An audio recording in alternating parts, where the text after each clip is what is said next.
Kaum muslimin rahimani rahimakumullah. Saya teringat kalam Allah Subhanahu wa taala di dalam Al-Qur'an. Katakan wa khuliqal insanu dha'ifa. Wa khuliqa dan diciptakan al-insanu manusia itu dha'ifa, lemah. Kenapa saya teringat ayat ini? Karena kemarin saya dihubungi takmir hari Sabtu mengingatkan bahwasanya hari Ahadnya kultum di Masjid Muslimin ini. Saya mengatakan insya Allah. Ternyata hari Ahadnya lupa, padahal Sabtunya masih ingat. Maka hari Ahadnya saya sholat di masjid kampung sebagaimana biasanya. Selesai itu kemudian iktikaf sampai jam 6. Pulang baru teringat. Ini jadwal di Muslimin. Udah kelewat. Lupa betul-betul. Kemarin ingat, sekarang lupa. Ini salah satu bentuk lemahnya manusia.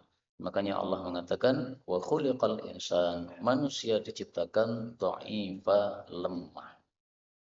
Surat An-Nisa ayat 28. Lemahnya manusia ini ada dua tafsiran. Tafsiran yang pertama, tafsiran yang sempit, yaitu lemah dalam bab syahwat kepada wanita. Hati-hati, laki-laki ketemu wanita pasti muncul piktor, napa? Pikiran kotor.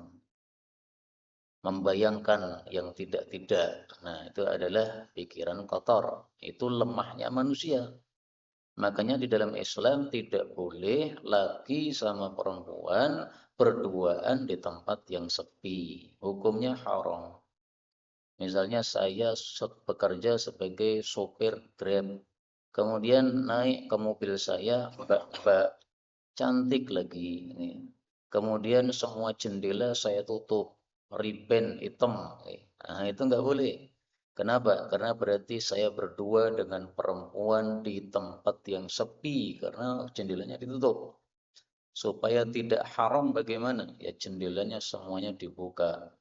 Mohon maaf Mbak, ini biasanya kita tutup pakai AC, tapi karena panjenengan perempuan tidak boleh berduaan di tempat sepi, maka terpaksa saya buka. Mohon maaf.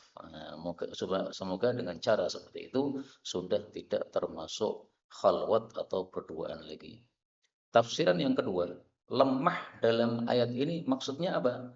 Dha'ifan fi kulli syai'in, lemah dalam segala hal. Ini tafsirannya lebih luas. Lemah dari sisi kekuatannya, lemah dari sisi badannya, lemah dari sisi pikirannya, lemah dari sisi ingatannya. Seperti saya tadi, Sabtunya masih ingat, Ahadnya sudah lupa. Ini lemah dari sisi ingatannya. Ada 3 makhluk, malaikat, jin, manusia.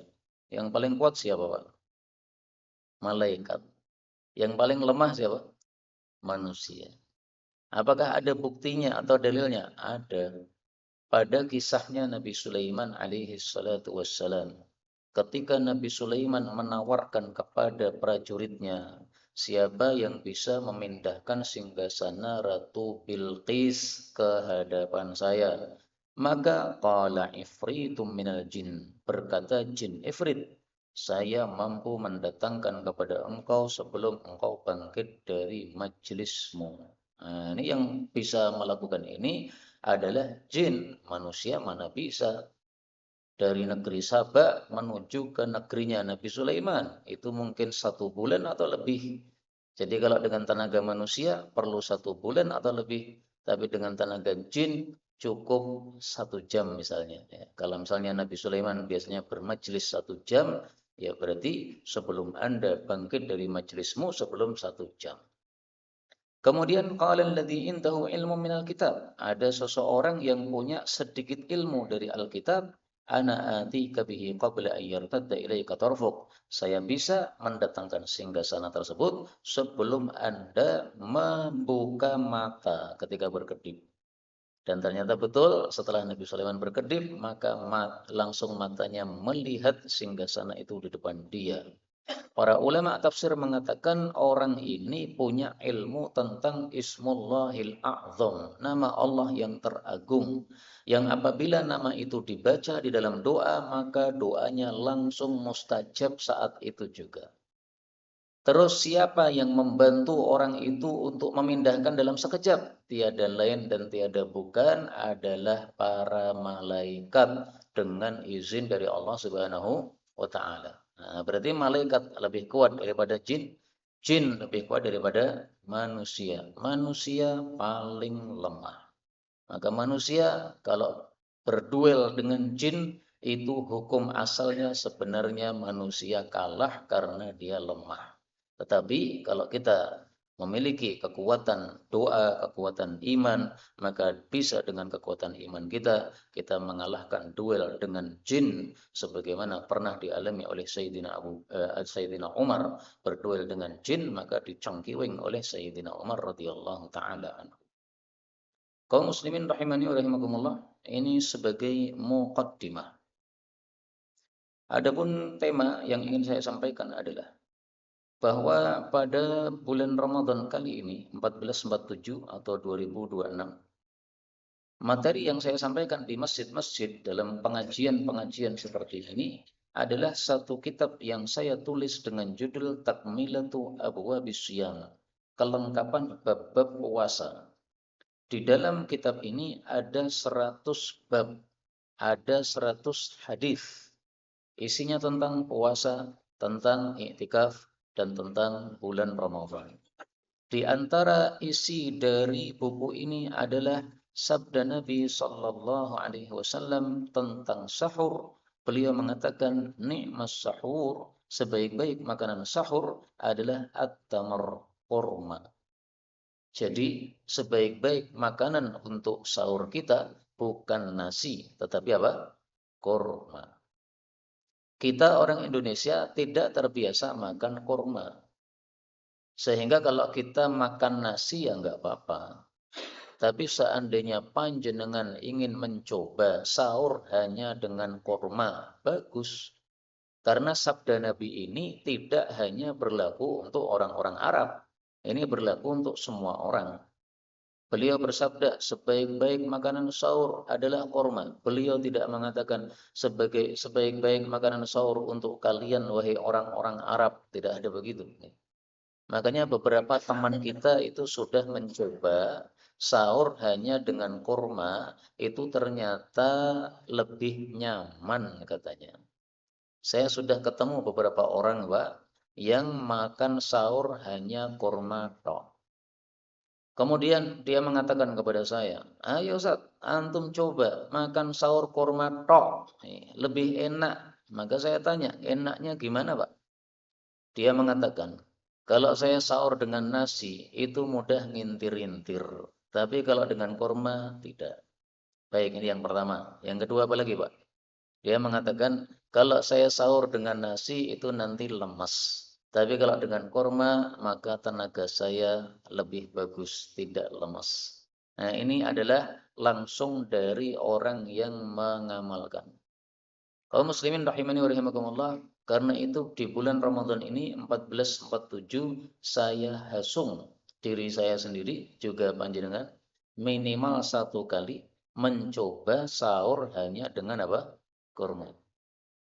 Rasulullah bisa, Aisyah bisa, beberapa teman kita bisa, pasti kita juga bisa. Hanya kadang-kadang khawatir saja, padahal kurma itu membawa kekuatan atau memiliki kekuatan yang lebih bagus daripada makanan-makanan yang lain. Dan kurma itu mudah didapat di Indonesia karena kurma kering itu dimanapun insya Allah akan didapatkan dengan mudah. Dan kalau kita sahur dengan kurma, maka paling bagus sahurnya 7 butir. Seandainya 3 butir ya nggak apa-apa, tetapi kalau 7 butir maka sesuai dengan sabda Nabi Sallallahu Alaihi Wasallam. Apa kata beliau? Beliau mengatakan, man tasabbah, barang siapa yang sarapan, kulla yaumin, setiap hari, bisa tamaratin ajwatin, dengan 7 butir kurma ajwah, kurma Madinah. lam yadurrahu, tidak akan memudarati dia, fi dzalikal yaum, pada hari tersebut, sammun wala sihrun, racun maupun sihir. Jadi 7 butir kurma kita makan pada waktu pagi. Kalau sahur ya berarti pada waktu sebelum subuh. Maka hari itu kalau kita disantet atau disihir atau diracun, semuanya mental. Ada orang ingin membunuh kita, kasihkan racun dalam minuman kita. Kita minum bismillah, tidak mati. Kenapa? Karena sudah makan 7 butir kurma ajwa. Bagaimana kalau kormanya bukan korma ajwa, tapi korma Mesir, korma Madinah, atau yang lain? Ya insya Allah sama saja, kata Syekh bin Bas. Meskipun di sini memang Nabi mengatakan korma ajwa. Ya bisa jadi beliau mengatakan korma ajwa karena yang paling banyak didapati di Madinah adalah korma ajwa. Kemudian dalam buku ini, saya bagi beberapa pasal. Ada pasal tentang sahur, sudah kita bahas selesai. Ada pasal tentang buka puasa, sudah kita bahas selesai kemarin di Masjid Keponan. Nah, sekarang berarti saya melanjutkan materi itu, kita masuk pada bab berikutnya atau pasal berikutnya tentang larangan-larangan yang dilarang pada waktu puasa. Apa saja yang dilarang? Nah, yang sudah kita bahas adalah dilarang ketika puasa kita menggunjing. Meskipun ketika tidak puasa pun juga tidak boleh menggunjing. Tapi maksudnya, kalau kita puasa malah menggunjing, maka pahala puasa kita jadi nol. Makanya puasa dibagi oleh para ulama ada 3 tingkatan. Puasanya orang awam, paling rendah. Puasanya orang khusus, atasnya lagi. Puasanya orang yang paling khusus, di atasnya lagi. Puasa orang awam hanya puasa dari makan minum. Tok. Puasa orang khusus, puasa dari makan, minum, dan maksiat. Matanya puasa, telinganya puasa. Puasanya orang yang paling khusus, selain puasa anggota tubuh dari maksiat, juga hatinya puasa, sehingga dalam hatinya tidak dia fikirkan selain Allah Subhanahu wa Ta'ala. Dalam hatinya kalau dibelah, tidak ada pikiran tentang dunia, tentang duit, tentang apapun, tidak ada. Yang ada hanya tentang Allah Subhanahu wa Ta'ala. Apalagi larangan ketika puasa, dilarang melakukan puasa wisol atau puasa sambung. Karena puasa sambung itu hanya khusus untuk Nabi Muhammad Sallallahu Alaihi Wasallam. Puasa sambung yaitu 2 hari berturut-turut puasa, Ahad, Senin. Sehingga pas waktu adzan maghrib tidak buka puasa karena dilanjutkan dengan puasa hari berikutnya. Nah itu tidak boleh, itu hanya khusus untuk Nabi kita. Apalagi yang dilarang, al-qiblatu lis-shaim, mencium istri untuk orang yang puasa. Dilarang apabila dia tidak mampu menguasai syahwatnya. Tapi kalau mampu menguasai syahwatnya, maka tidak dilarang. Misalnya, seseorang yang kalau mencium istri pasti keluar mani. Nah, di situ tidak boleh mencium.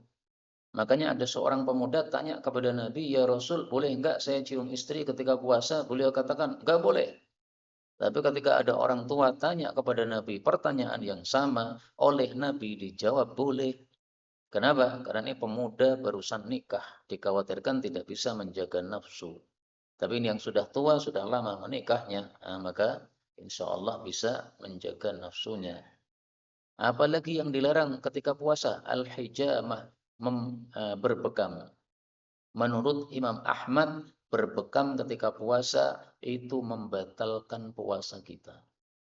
Tapi menurut mayoritas ulama, berbekam ketika puasa tidak membatalkan puasa kita. Kita kenal ada 4 madhab dalam fikih: Hambali, Syafi'i, Maliki, Hanafi.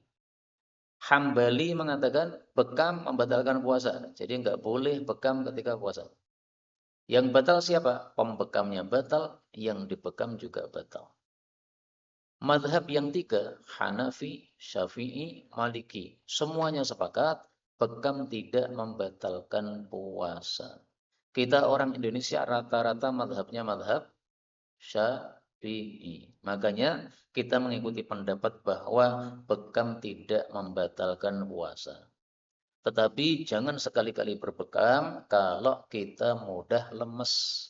Karena kalau kita berbekam pada saat puasa dan kita mudah lemes, akhirnya terpaksa mokel sehingga puasanya batal dengan sebab mokel tadi, bukan dengan sebab bekamnya.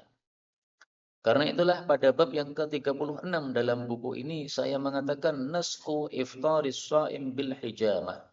Dihapusnya hukum bahwasanya orang yang puasa kalau bekam puasanya batal. Jadi dulu di awal Islam kalau bekam ketika puasa batal. Tapi kemudian oleh Nabi hukumnya diubah. Mulai sekarang bekam tidak membatalkan puasa. Dan Allah berhak untuk mengubah-ubah hukum seperti ini karena Allah menetapkan hukum itu sesuai dengan maslahat manusia. Dalilnya adalah dari Anas bin Malik radhiyallahu anhu, dia mengatakan pertama kali dilarangnya bekam bagi orang puasa adalah pada waktu itu Ja'far bin Abi Thalib, ini sepupu Nabi. Dia berbekam pada waktu puasa. Lalu Nabi sallallahu alaihi wasallam melewati dia, maka beliau bersabda, "Aftara hadzani." Dua orang ini sudah berbuka alias sudah batal puasanya. Nah, itu dulu di awal Islam. Kemudian di akhirnya rakhasan Nabi sallallahu alaihi wasallam memberikan keringanan, setelah itu boleh bekam untuk orang puasa. Makanya Anas bin Malik biasa bekam pada saat dia puasa. Hadis riwayat Daraqutni dan dianggap hadis ini kuat oleh Daraqutni.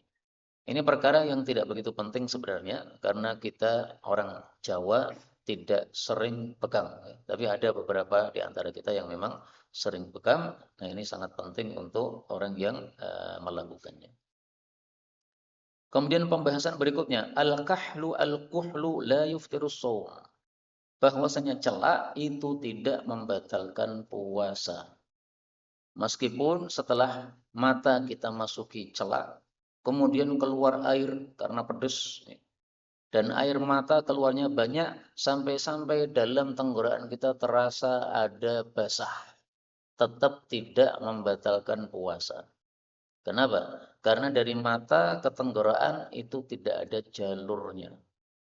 Dari telinga ke tenggorokan tidak ada jalurnya. Tapi kalau dari hidung ke tenggorokan ini nyambung. Dari mulut ke tenggorokan ini nyambung. Sehingga kalau kita masukkan obat lewat mulut, batal puasa. Kita teteskan obat lewat hidung, digurah, batal puasa. Kita teteskan di mata, tidak batal. Kita teteskan di telinga, tidak batal. Meskipun terasa pahit di tenggorokan, itu hanya merembes saja, bukan karena lewat tenggorokan. Dan merembes itu tidak membatalkan puasa. Karena kalau merembes itu dianggap membatalkan puasa, berarti setiap kita mandi, puasa kita batal. Karena ketika mandi, pori-pori kita ini kemasukan air, sehingga masuk air itu ke dalam tubuh kita. Nah, itu merembes saja, Pak. Maka tidak batal puasanya. Adapun dalilnya bahwasanya celak tidak membatalkan puasa dari Aisyah radhiyallahu anha, bahwasanya Nabi sallallahu alaihi wasallam iktahala bercelak fi Ramadan, di bulan Ramadan, wa huwa shaim, dalam keadaan beliau puasa. Diriwayatkan oleh Ibnu Majah dengan sanad yang dhaif, dan kata Imam Tirmidzi tidak ada satupun hadis yang sahih dalam bab ini. Maksudnya Imam Tirmidzi adalah bahwasanya hadis yang menunjukkan celak tidak membatalkan puasa tidak sahih. Tapi hadis yang menunjukkan bahwa celak membatalkan puasa juga tidak sahih, sama-sama tidak sahih. Lah terus kalau sama-sama tidak sahih bagaimana? Kembalikan ke kaidah asal. Kaidah asalnya apa? Al-aslu fil asya'il ibahah. Hukum asal segala sesuatu bab muamalah itu adalah mubah, boleh. Nah, berarti hukum asalnya boleh orang puasa untuk bercelak karena itu adalah kaidah asalnya. Berikutnya, al-aklu nasiyan, makan karena lupa, la yuftiru shaum, itu juga tidak membatalkan puasa. Ini menurut mayoritas ulama, Pak. Sehingga kalau kita makan karena lupa, maka puasa kita tetap sah dan kita tidak usah mengganti pada hari yang lain. Yang menyelisih masalah ini hanya satu, yaitu Imam Malik saja. Menurut madhab Maliki, siapa yang makan karena lupa ketika puasa, maka puasanya batal, dia harus mengganti pada hari yang lain.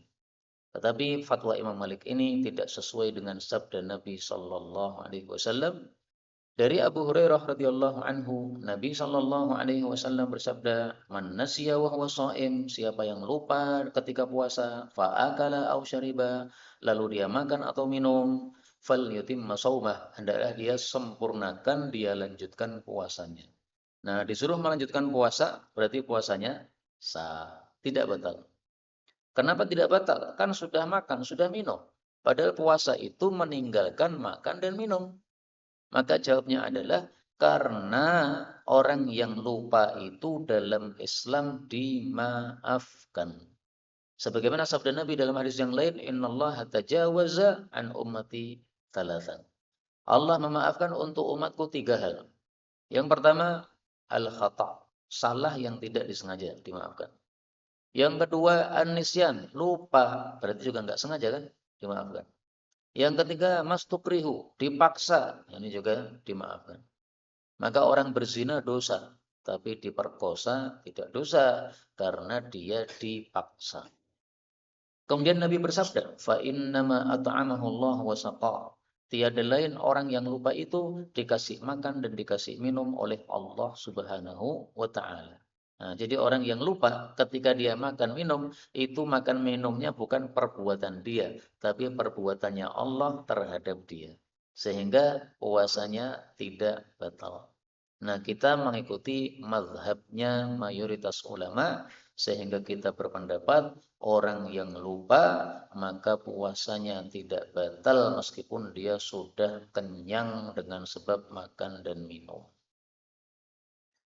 Muncul pertanyaan, bagaimana kalau yang lupa itu bukan lupa makan minum, tapi lupa nopo? Jima. Kan pembatal puasa kan 3, Pak. Maksudnya orang puasa tidak boleh melakukan 3. Tidak boleh makan, tidak boleh minum, tidak boleh hubungan suami istri. Lah ini lupa melakukan hubungan padahal puasa. Pripun niki? Nah, di sini ada 2 pendapat ulama. Pendapat pertama mengatakan ini hukum khusus untuk makan minum kalau hubungan tidak ada maaf. Dan memang makan dan minum dengan hubungan itu beda. Makan minum itu bisa tanpa proses. Ada air minum di depan kita, glek langsung minum. Selesai glek baru teringat, oh iya puasa, bisa saja. Kemudian pendapat yang kedua mengatakan, kalau makan minum itu dimaafkan, padahal dia pembatal puasa, ya berarti hubungan pun juga dimaafkan. Karena dia sama-sama pembatal puasa. Dan pendapat ini lebih bagus menurut saya. Kenapa? Karena dalam riwayat Imam Hakim, nah ini hadis yang ke-39, al-jima'u nasiyan la yuftiru shaum. Jima' karena lupa juga sama, tidak membatalkan puasa. Berdasarkan sabda Nabi dari Abu Hurairah radhiyallahu anhu, Rasul sallallahu alaihi wasallam bersabda, "Man aftara fi Ramadan, barang siapa yang berbuka di bulan Ramadan, nasian karena lupa, fala qada alaih, maka tidak ada kewajiban mengganti puasa atasnya, wala kafarata, dan tidak ada kewajiban membayar kafarah." Nah, di sini Nabi mengatakan siapa berbuka karena lupa. Berbuka itu mencakup makan. Berbuka itu mencakup minum. Berbuka itu mencakup hubungan. Nah, berarti kata-kata barang siapa yang berbuka karena lupa, ini mencakup tiga-tiganya, sehingga hubungan karena lupa pun juga dimaafkan. Tapi mungkin tidak ada di dunia ini orang yang puasa kemudian hubungan karena lupa. Mungkin. Hadis riwayat Hakim dan derajatnya sahih.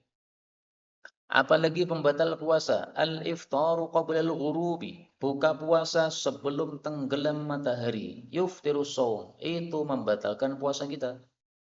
Apakah bisa terjadi? Bisa. Di satu masjid pernah ada kajian, kemudian selesai kajian, orang-orang menunggu azan maghrib dikumandangkan. Tiba-tiba muadzin mengumandangkan azan, Allahu Akbar, Allahu Akbar. Nah, maka orang-orang makan kurma, Pak.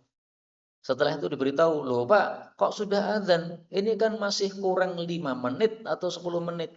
Oh iya, harus dia lihat jam, oh iya ini saya salah lihat ini. Azannya salah Pak, kurang 5 menit nih. Akhirnya Pak Kiainya mengatakan semuanya puasanya batal maka harus diganti pada hari yang lain. Dan ini keteledoran dari muadzin tersebut, maka muadzin itu hendaklah berhati-hati, jangan azan kecuali sudah masuk waktu. Kalau sudah masuk waktu, segera azan, jangan ditunda-tunda. Maka muadzin itu disebut apa? Al-Amin, orang yang dipercaya oleh umat Islam, yaitu dipercaya dalam bab menginformasikan masuknya waktu salat tersebut. Apakah masalah ini ada dalilnya? Ada. Dari Asma binti Abi Bakar As-Siddiq radhiyallahu anhuma. Ini putrinya Abu Bakar, ini kakaknya Aisyah. Dia lebih tua daripada Aisyah 10 tahun. Asma mengatakan, aftarna, kami berbuka di masa Nabi Shallallahu Alaihi Wasallam pada hari ketika sedang mendung. Zaman dulu kan belum ada jam dinding, Pak. Sehingga kalau melihat matahari sudah tidak ada di langit, berarti dianggap sudah tenggelam. Waktu itu waktunya harinya mendung, sehingga dikira oleh orang-orang bahwa ini matahari sudah terbenam. Akhirnya mereka berbuka. Setelah selesai berbuka, thumma tala'atis syamsu. Kemudian mataharinya jedul meneh. Jadi kira-kira jam 4:30 sudah berbuka puasa. Begitu makan selesai, mendung hilang, matahari muncul, kaget semua. Maka ditanyakan kepada perawinya bernama Hisham, apakah mereka disuruh untuk mengganti puasa? Maka dia jawab, la budda min qadha, harus diganti. Kenapa? Karena namanya puasa itu adalah menahan dari makan dan minum dan jima dari subuh sampai maghrib. Lah Anda itu menahannya dari subuh sampai 4:30 tok. Nah, berarti belum sampai maghrib. Berarti itu belum puasa. Maka harus diganti pada hari yang lain. Kata Ma'mar, saya mendengar Hisham mengatakan bahwasanya saya tidak tahu apakah mereka itu mengganti puasanya ataukah tidak. Tetapi kata Hisham tadi ya, bahwasanya harus mengganti puasa. Tapi saya jujur Pak, masalah ini memang masalah khilafiyah. Ada sebagian kecil ulama berpendapat karena tidak sengaja ya dimaafkan. Kamu buka puasa jam berapa tadi? Jam 5. Sengaja tidak? Tidak Pak. Lah kenapa kok berbuka? Tadi saya bangun tidur melihat jam itu jam 6. Maka saya langsung ambil kurma, saya makan. Begitu saya kucek-kucek mata saya, loh kok jam 5 nih. Nah, berarti apa? Tidak sengaja dimaafkan. Nah, itu pendapat sebagian kecil. Tapi pendapat mayoritas ulama batal puasanya. Dan orang itu disebut teledor. Dia bangun tidur, melihat jam 6, langsung ngambil kurma. Salah itu. Mestinya tanya dulu sama orang-orang yang sekitarnya. Ini sudah jam 6 ya? Sudah adzan maghrib ya? Nah, mestinya begitu. Karena banyak orang di rumah. Ya. Maka jangan langsung dimakan. Tanya dulu sama orang-orang yang ada di sekitar kita supaya tidak dianggap sebagai teledor. Kaum muslimin rahimani wa rahimakumullah, masih banyak hal-hal yang saya tulis di dalam buku ini karena jumlahnya ada 100 bab, kita baru membaca sampai 40 bab. Berarti masih tersisa 60 bab lagi. 60 bab ini kalau saya lanjutkan, maka sampai zuhur panjenengan harus duduk di sini terus. Dan itu tidak mungkin. Makanya kita cobakan sampai di sini. Mudah-mudahan apa yang kita lakukan selama ini diterima oleh Allah Subhanahu wa taala sebagai amal saleh dan semua kita nanti mendapatkan husnul khatimah. Amin ya rabbal alamin. Wallahu taala a'lam bissawab. Walhamdulillahi rabbil alamin. Wassalamualaikum warahmatullahi wabarakatuh.